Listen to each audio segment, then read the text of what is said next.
دوستو، جناب حضرت امام حسین علیہ السلام جب مقام عاجز میں وادی رما پہنچے تو قیس بن مصر سیدادی کو بھیجا، لیکن قیس بن مصر سیدادی امام حسین علیہ السلام کا خط لے کر کوفہ کی طرف بڑھے۔ یہاں تک کہ قادسیہ کے پہنچے تو حسین بن نمیر جو کہ صحابی رسول ہیں، کاتب وحی ہیں اور داماد ہیں مروان بن حکم کے، یہ بھی صحابی رسول ہیں، اور مروان بن حکم داماد ہیں حضرت عثمان رضی اللہ عنہ کے، لیکن حسین بن نمیر یزید بن معاویہ کی فوج کا ایک سالار تھا۔ اس نے آپ کو گرفتار کر کے عبید اللہ بن زیاد جو کہ گورنر کوفہ تھا ان کے پاس بھیجا۔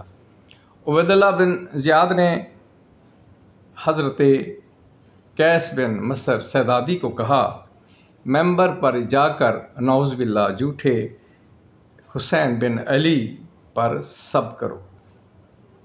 تو دوستو، قیس بن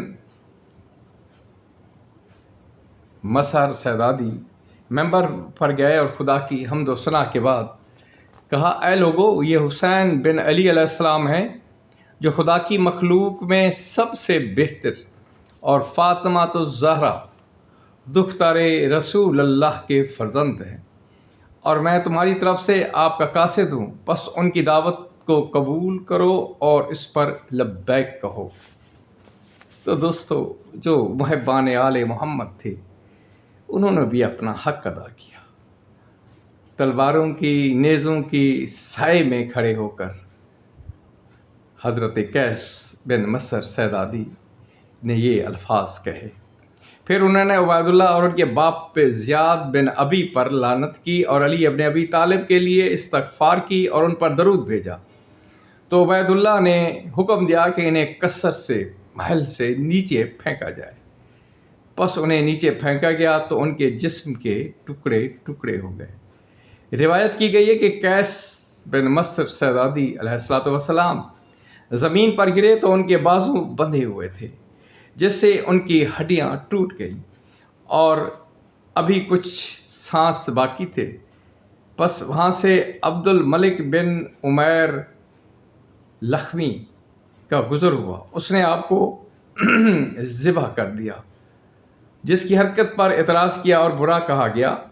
تو اس نے جواب دیا کہ میرا مقصد انہیں تڑپنے سے راحت پہنچانا تھا۔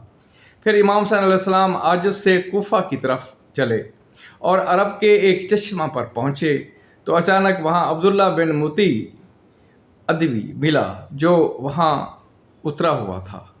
جب اس نے امام حسین علیہ السلام کو دیکھا تو آپ کے پاس آیا اور کہنے لگا، میرے ماں باپ آپ پر قربان، اے فرزند رسول، آپ کو کیا چیز ادھر لے آئی اور آپ کو لے جا کر اپنے ہاں ٹھہرایا؟ آپ نے فرمایا، امیر معاویہ کے مرنے کی خبر تو تجھ تک پہنچ چکی ہوگی، بس اہل عراق نے مجھے خطوط لکھے اور اپنی طرف دعوت دی ہے۔ تو عبداللہ بن موتی عرض کرنے لگا، اے فرزند رسول،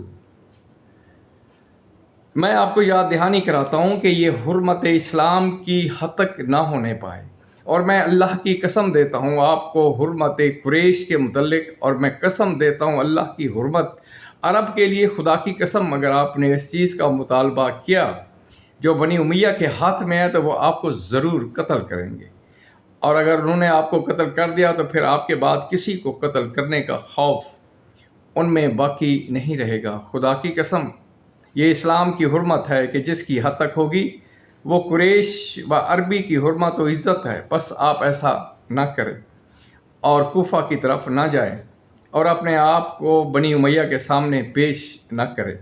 لیکن آپ نے جانے کے علاوہ ہر بات سے انکار کیا اور عبداللہ بن زیاد کے حکم سے شام اور بصرہ کے راستے کنٹرول کر لیے گئے تھے، وہ کسی کو نہیں چھوڑتے تھے چاہے وہ اندر آئے یا باہر آئے۔ امام حسین آگے بڑھے اور وہ کسی چیز کو نہیں جانتے تھے، یہاں تک کہ آپ کی ملاقات دیہاتی عربوں سے ہوئی تو ان سے سوال کیا گیا۔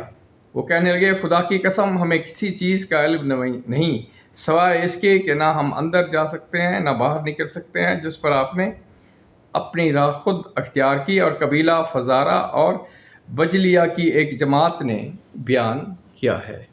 دوستو، نواسۂ رسول اجنبی بن کے رہ گئے ملت اسلامیہ کے درمیان. یہ تھا آپ کا اسلام، یہ تھا دور، یہ تھا آپ کا دور. میں کیا کہہ سکتا ہوں. زاہد بخاری.